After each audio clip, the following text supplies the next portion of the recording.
pressure in my eyes again. I can't move my legs, can't feel my face. When I collapsed, the light was waiting for me there. Caught me, lowered me here.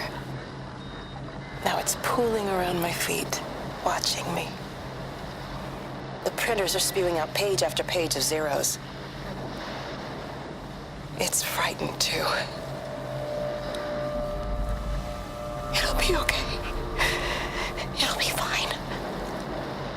I'll look after you. It's alone. It's scared. Oh, it's traveled so far. It's okay. I can help you. We can be together now. 10 seconds to signal fusion. We can be together. 3 seconds. 2.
They closed the tunnel.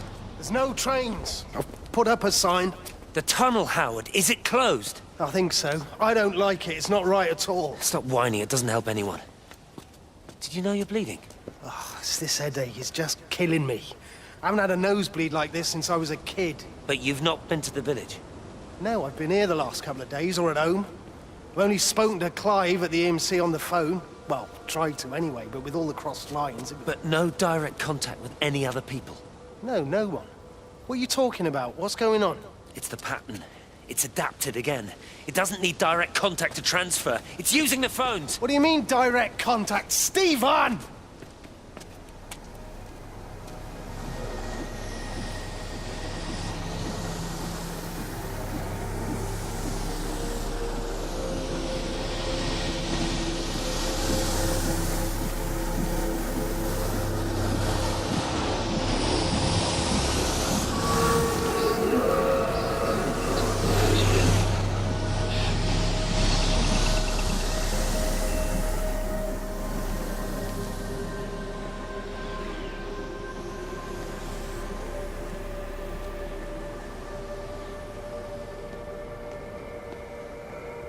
I've never seen it. They do, though. You're overreacting. Stephen, they stare at me.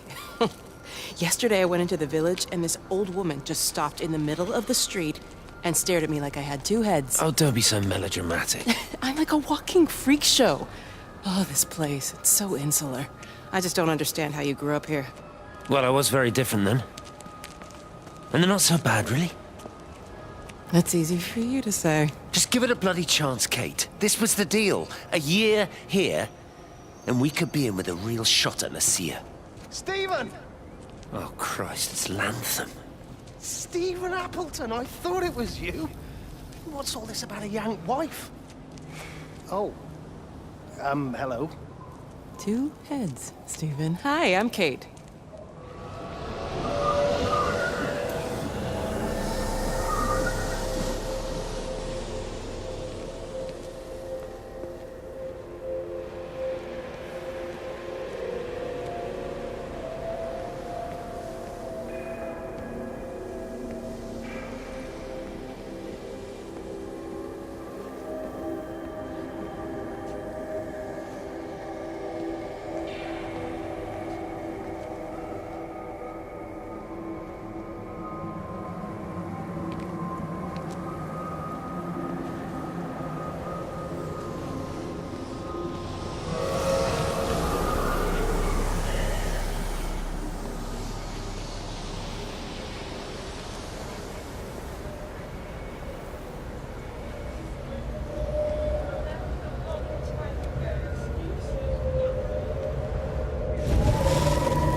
Darling Stephen,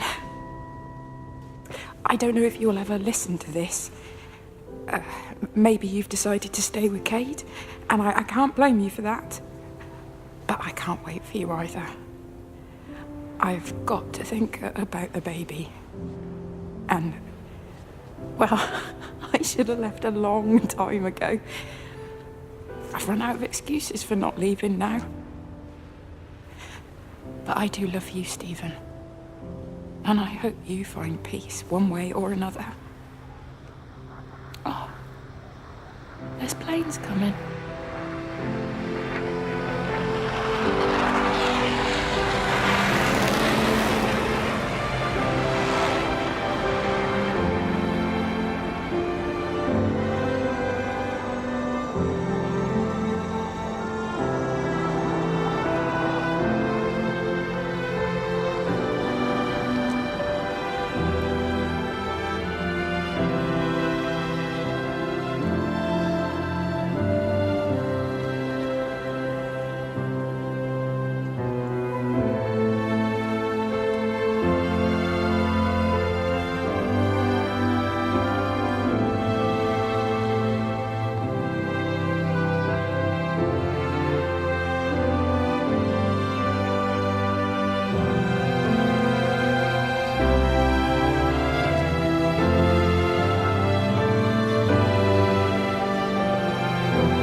Repeating over and over to myself in the dark, eating cold food from a can with my fingers. My name is Catherine Collins. I am Catherine Collins. As if I can force the world to acknowledge my existence. Time has ceased to exist in any real terms. I'm reduced to marking out the days on the walls. Like a cave woman.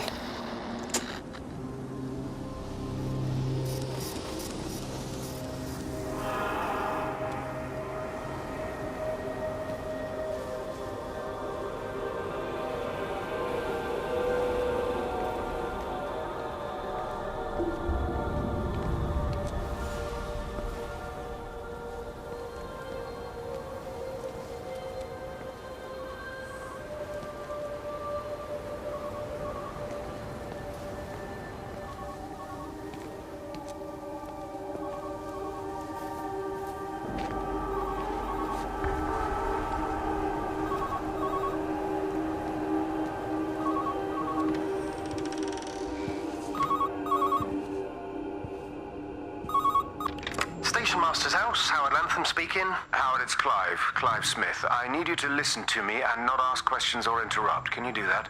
Yeah, I can. But why are you calling? The Emergency Measures Committee is imposing a quarantine around the valley. We've got an influenza outbreak in the village. We're suspending rail services, and we're also going to be shutting down the roads for a bit. You're going to be dealing with some anxious people, Howard, so you need to explain it's all under control, and we'll be back to normal in a few days. All right.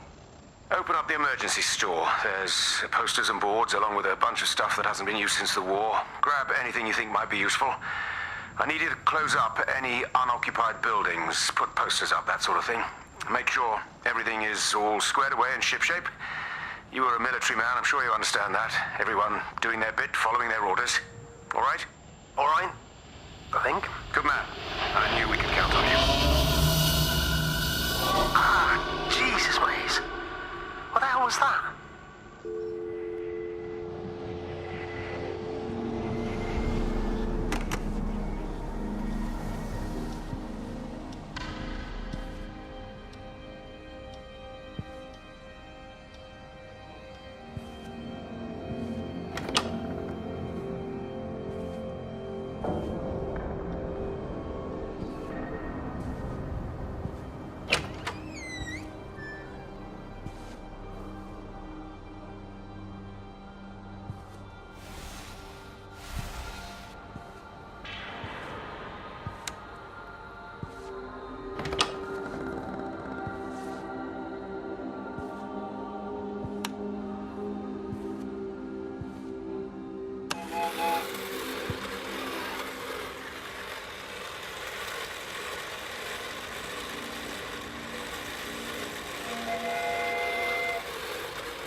Appleton! What are you doing here? You thieving bastard, I knew it was you. Listen, take everything you need. But then you have to leave. You don't understand. You can't be near me. Painting these stupid little pictures. Stealing food. You always were a little prick. Please, every second we're in proximity makes it worse. I'm a primary conduit. You're a fucking disgrace. Come here! Sam, Don't what touch the me, hell get is off! going on? Come in here, Lord, Jesus, get over Sam! us. Thinking you're so much better Sam, than the leave rest him. of us. No physical you contact. and your stupid fucking missus! stop She's it. better than any of you!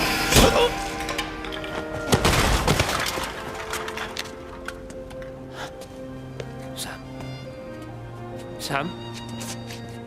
Is he? Meg, please. Don't come near me. Meg! Charlie! Meg, wait! Don't touch me! Wait, please, you have to understand, it was an accident! Get off her! Let go, let's just go. Charlie, you have to understand, it was an accident. Just leave him. Leave him. What have you done, Appleton, you bastard? Come on, Charlie, let's just Meg, get out of Charlie, here. please!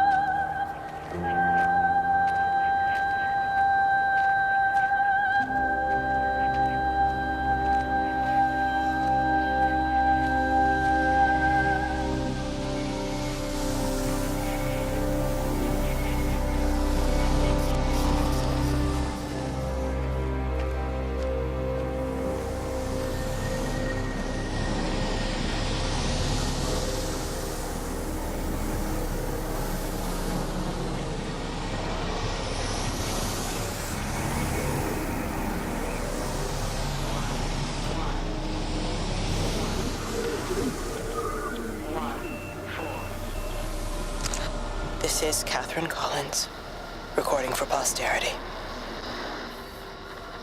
It's all over. I don't know how long I've got. Whatever he did, whatever the planes were carrying, it's burning my lungs. Probably some kind of nerve agent. I suspect it's only exposure to the pattern that has kept me alive this long. I'm making my way to Tower 6. I'm going to fuse the signals from the optical array. I just hope I can make it.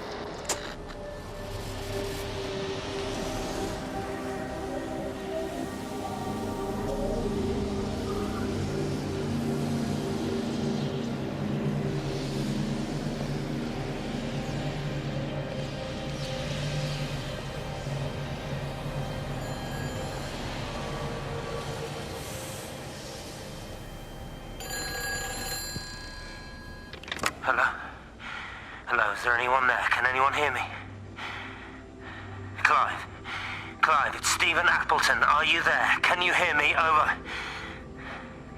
Come on, Clive, where are you? Damn it! Kate, it's Stephen. Come in Tower 6. Kate, are you there? Kate? Anyone? Hello? Can anyone hear me? This is Dr. Stephen Appleton broadcasting from within the quarantine zone. Can anybody hear me? Over. Oh, God, no. No. Fucking hell, no!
When I was a kid, my dad found a fox. It had been hit by a car and couldn't walk anymore.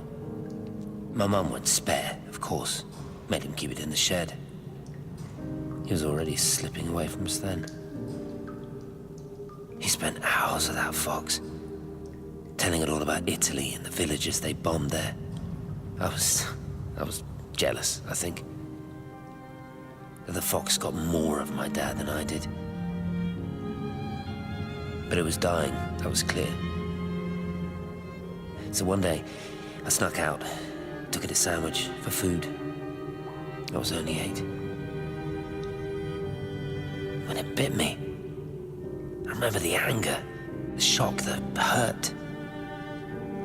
running in, screaming from the garden. My mum panicking about rabies. My dad beat it to death with a spade. Later I found him crying. I'd done it, Ken's son. That's what he said. I'd done it, Ken, it was hurting you. That's just a poor, dumb, dying animal. It doesn't know it's hurting us. Christ help us, it's left the valley. It's everywhere now. It's been 3 hours since the planes went over. I haven't been able to reach anyone on the shortwave. I'm beginning to think I may have made a terrible miscalculation.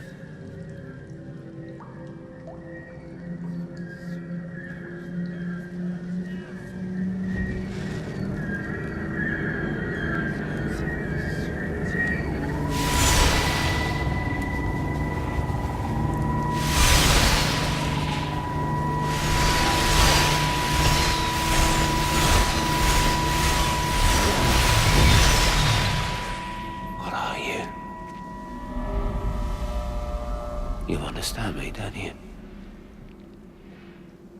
Well, there's no one left. Just me. You know what this is? What I'm gonna do? You want light? Fine. I'll give you light. After me, there's no one. You'll be all alone again. Forever. Like before. You've taken everyone I've ever loved from me. You've made me do things I never even thought I was capable of. But if you think I'm coming with you... Kate? Wait. Stop. Kate.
This is Catherine Collins. I don't know if anyone will ever hear this. It's all over. I'm the only one left.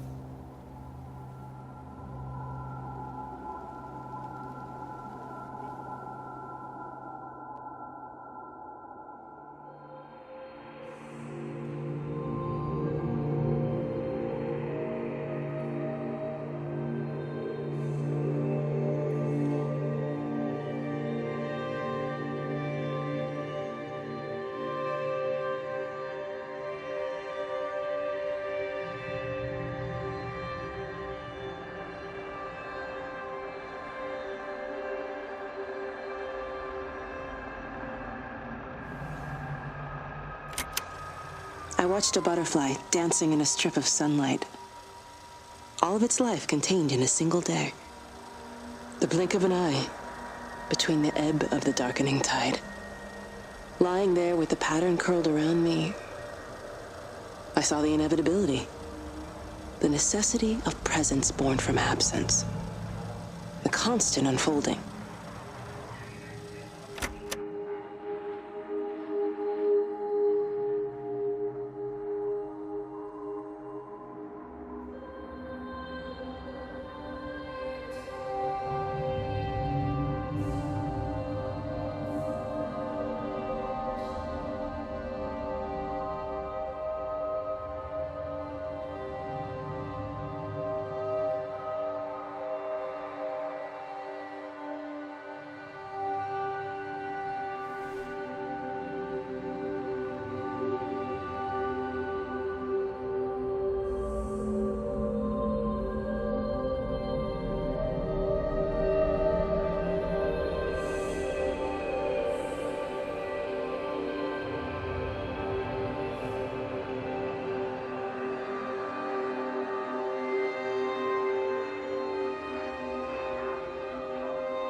On the plane, Stephen leaned across me and pointed out of the window. "Down there," he said. "That's home." But all I saw were patches of color. I don't think until this moment that I understood that one could contain the other so completely.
I know it didn't mean to hurt any of them.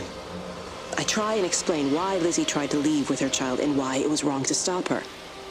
I try and explain that much of what it did was wrong. It shows me Stephen and Lizzie together. And I'm happy for them.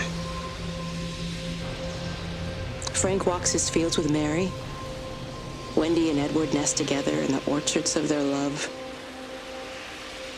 Jeremy lies at peace with his God at last.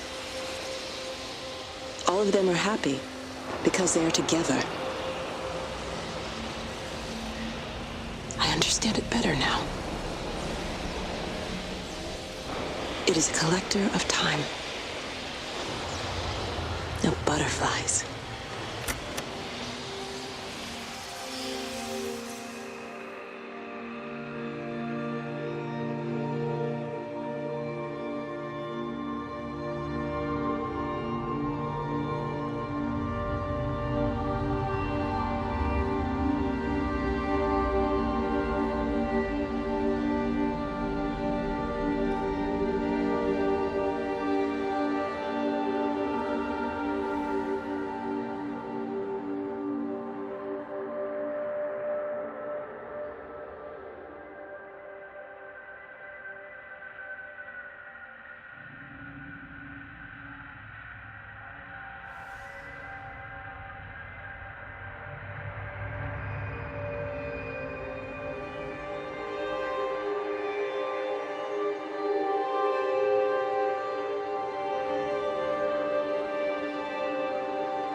I watched the pattern lean in and time slow to almost nothing. I saw the flame leap from Stephen's hand and the moment hang in the air forever. I watched his face, and in the last second, I almost believe he saw me. He wasn't frightened or angry.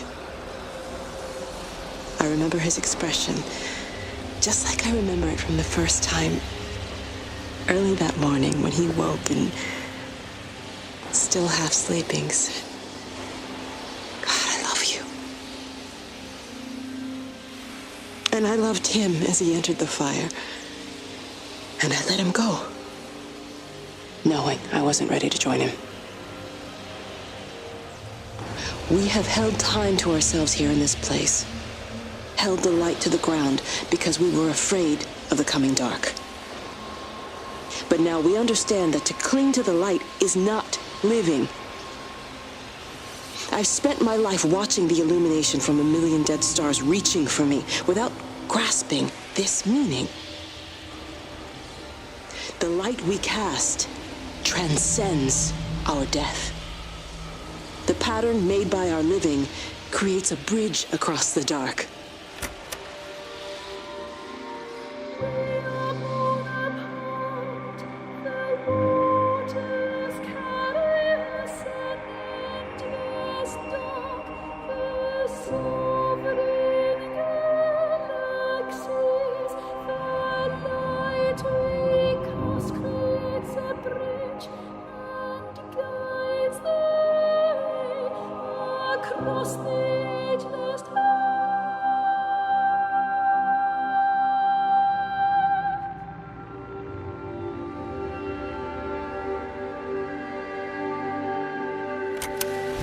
It reaches out from the shadow of the tower, across the observatory, over the valley, and consumes the world. Everything is light now. Everything has come to rest. The world is scored by the traces we carved into it. Our presence is everywhere, the bridge joining our stories. This world existed before we came to it, and it will continue without us. In the empty fields and houses, our traces radiate, and others will come to dance in the light we cast. We can slip away gently, unafraid, knowing that everything will continue.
The end is coming now.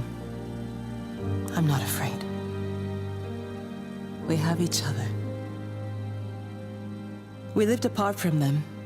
We understand now our failure to touch, to belong. But it doesn't matter anymore. Everybody is gone, and we will join them. We are born apart, driftwood on the banks of an endless dark ocean, and we will be carried away by the swell soon enough. But in between, in the single day of living, that dancing in a strip of sunlight, we can find what we miss. The love that makes us whole. The imminence.